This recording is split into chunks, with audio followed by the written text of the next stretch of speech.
The controlled demolition theory is one of the most popular conspiracy theories about 9/11s. It claims that the Twin Towers were not brought down by airplanes, but by controlled explosions. Proponents of this theory point to several pieces of evidence to support their claims. The symmetry of the collapse. The Twin Towers collapsed in a symmetrical manner, which they argue is consistent with a controlled demolition. The presence of molten steel. Molten steel was found in the rubble of the towers, which they say could only have been created by a high-temperature explosion. The speed of the collapse. The Twin Towers collapsed in a matter of seconds, which they claim is too fast to have been caused by airplane impact alone. However, there are several problems with the controlled demolition theory. No evidence of explosives. There is no evidence that any explosives were planted in the Twin Towers. The collapse can be explained by the impact of the airplanes and the subsequent fires. Engineers have explained that the collapse of the Twin Towers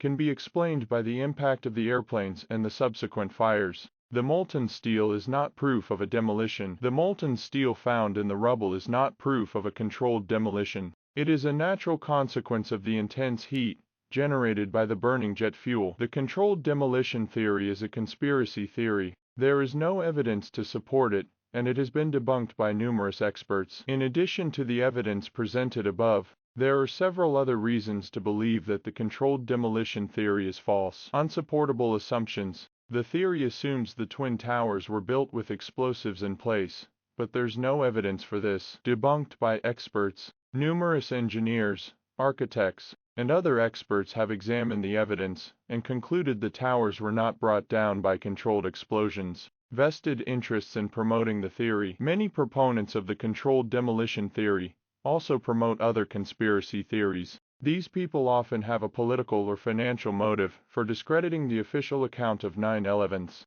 The controlled demolition theory is harmful. It spreads misinformation and distrust, and it can lead people to believe in a government cover-up. It's important to remember that 9/11s was a real tragedy, and the victims deserve to be remembered and honored.